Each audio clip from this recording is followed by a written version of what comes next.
ஒரு ஊரில் ஒரு நகரின் நடுவில் அரவிந்த் என்ற ஒரு இளம் கலைஞன் வாழ்ந்தான்.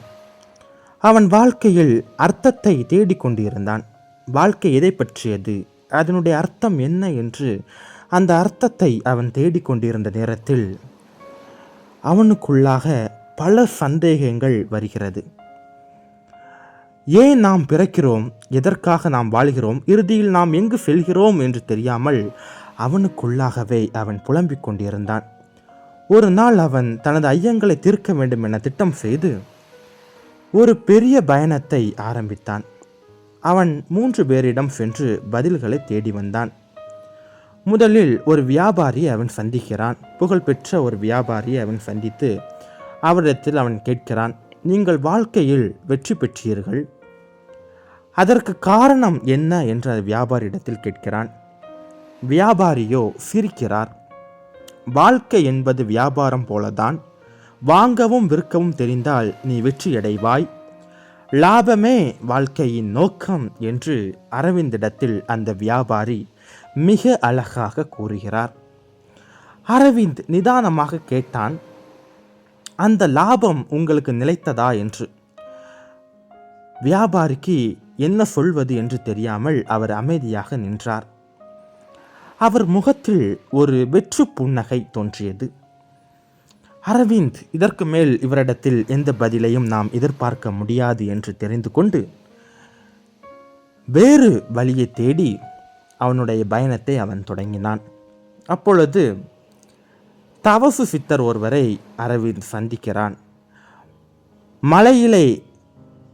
மலையில் தவம் செய்யக்கூடிய ஒரு தவசு சித்தர் ஒருவரை சந்தித்து இவரிடத்தில் நாம் கேட்கலாமா என்று தயங்கி அந்த சித்தரிடத்தில் அரவிந்த் சென்று கேட்கிறான். வாழ்க்கையின் அர்த்தம் என்ன என்று தெரியுமா சித்தரே உமக்கு என்று கேட்கிறான். சித்தர் அமைதியாக கண்களை திறந்து சொன்னார், வாழ்க்கை என்பது துக்கம், ஆனாலும் துக்கமே மூலம்தான் அறிவு வருகிறது என்று சொன்னார். வாழ்க்கை என்பது துக்கம், ஆனாலும் துக்கம் மூலமே அறிவு வருகிறது. ஆசைகளை நீக்கி வாழ்ந்தால்தான் ஆனந்தம் பெற முடியும் என்று அரவிந்திடத்திலேயே அந்த சித்தர் கூறினார். அரவிந்துக்கு ஒன்றும் புரியவில்லை. ஆனாலும் நீங்கள் என்ன கூறுகிறீர்கள், எனக்கு ஒன்றும் புரியவில்லையே என்று அந்த சித்தரிடத்தில் திரும்ப கேட்பதற்கோ அவனுக்கு தயக்கம் ஏற்படுகிறது.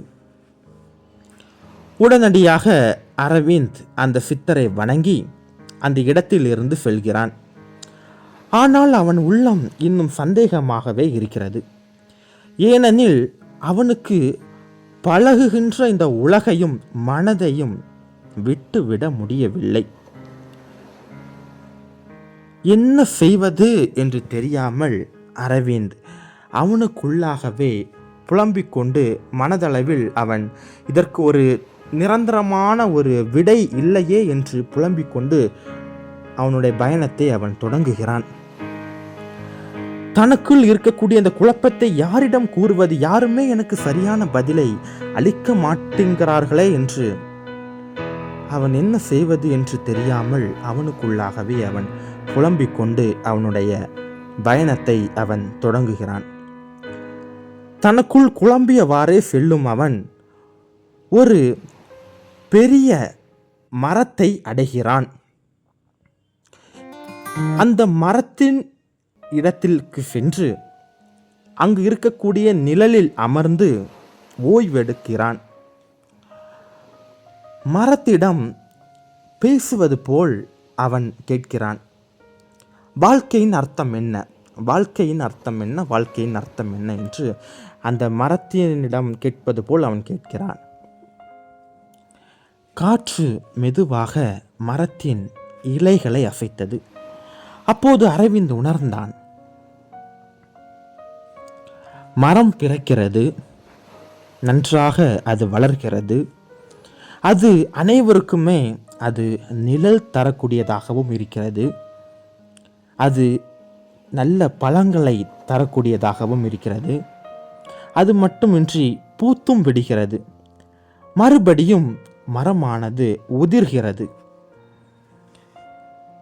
எந்த பெருமதி, வெற்றி தோல்வி என்று சிந்திக்காமல் இயற்கையாக இருக்கிறதே என்று அரவிந்த் ஒரு தெளிவு பெறுகிறான். வாழ்க்கையின் உண்மையான அர்த்தம் கேள்வியில் இல்லை,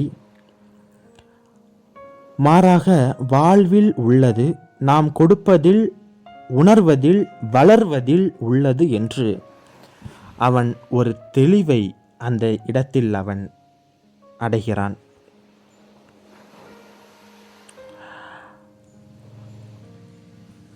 வாழ்க்கை என்பது முடிவு தெரியாத பயணம், அதில்தான் அதன் அழகும் இருக்கிறது என்று அவன் மிக நன்றாக அவன் புரிந்து கொண்டான், உணர்ந்து கொண்டான்.